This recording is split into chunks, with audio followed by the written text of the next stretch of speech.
Understanding our feelings about conflict is at the root of ruler lesson 17. And we started off with a unusual term, probably one you've never heard of, and you have that worksheet in front of you. Here's your chance to write down the definition. And that term is meta emotion.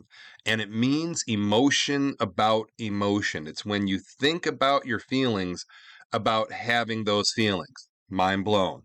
Thus the word meta. I don't expect you to get this just from that. So what I'm going to ask you to do is I'm going to ask you to watch this short video. It's about 3 minutes long. And as you watch it, I'm going to ask you to write a synopsis. And if you don't know what a synopsis is, it's a very short blurb about what it's about. So if I had to ask you, explain that video to me in a sentence or two, that's a synopsis. So hopefully you get what meta emotion is from that video. And then we're going to apply it. Okay. And let's apply it to the idea of conflict. And this is from your perspective. Your perspective. And identify a conflict that you have recently experienced. Consider the following questions. How did you feel when thinking about this conflict? What made you feel this way? Did the other person do anything that made you feel better or worse when thinking about the conflict? And 4, would you have felt differently if it were with a different person, a different context or environment? If yes, how? If not, why not? So I'm going to share with you a personal example to help you understand what I'm talking about. I'll think about the most recent conflict I had. So I went to Washington, D.C. I got a condo through booking.com. And it promised me certain things. Okay, it promised me that it'd have the functional kitchen. But when I went in there, the oven didn't work. It said ample parking. There was hardly any parking. So I was a little upset. I felt like I got duped a little bit. So number one, how did you feel when thinking about this conflict? I kind of felt, you're better than that. You should have researched better. I felt bad about myself. I felt like I was a little bit dumb there. Now, what made you feel this way? Because there were many options and I chose this option. I could have chosen other options. Um, and again, I think I was a little more upset because I had family with me and I wanted to give them a good experience. So it was more for them than me. Number 3, did the other person do anything to make you feel better or worse? Well, I'll share with you. The first person ignored me. So that made it worse. And then I got in touch with her boss, and the boss was wonderful and attempted to, he apologized, tried to remedy the situation. So the one person I was pretty upset about, but the other person I felt did the right thing. Now, number 4, would you have felt differently if it was with a different person? Yeah, I probably could have handled it if I was traveling alone. I think a lot of my conflict was because I felt my family was getting shortchanged. Now, a different context or environment.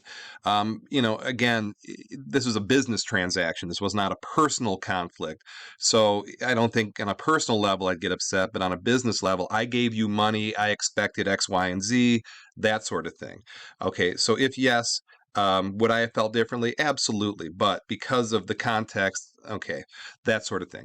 It's fairly easy because that's from my perspective. Now, the second part of the drill, think about your conflict. Your conflict is not my conflict. How would the other person see it? I want you to flip the script here. Answer from the other person's perspective. So let me try to do that in that example to help guide you.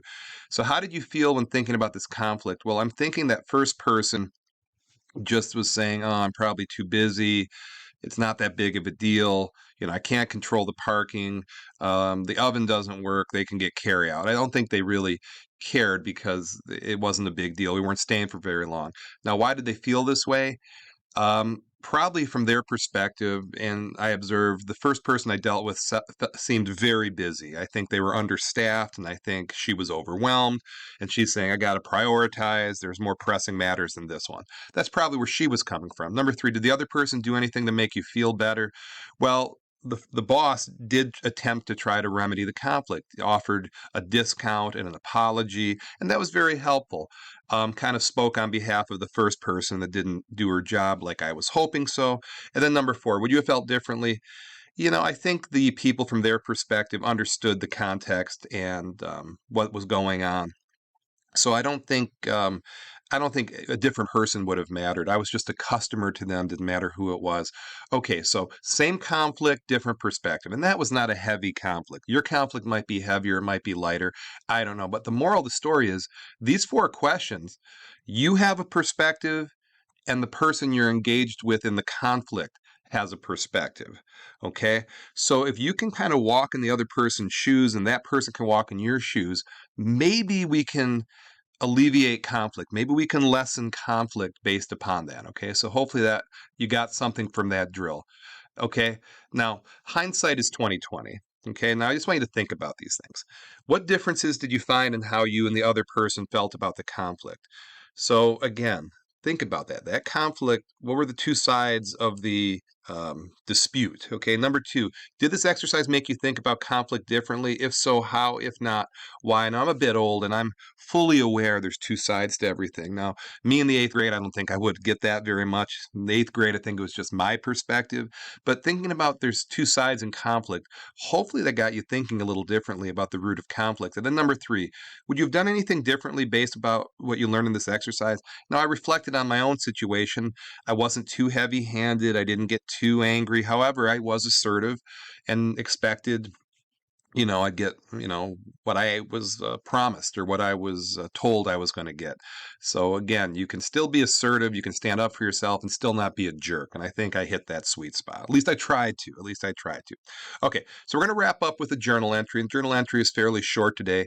How do my feelings about conflict influence how I engage in and manage it? So think about conflict. Are you quick to conflict? Are you slow to conflict? And again, if you get if you're conflicting about every little thing, people are going to see you in a certain way. And if you don't stand up for yourself at all, even when you avoid conflict at all cost, I don't know if that's good either. So, is there a happy medium of how to handle conflict? So, think about how you do, okay?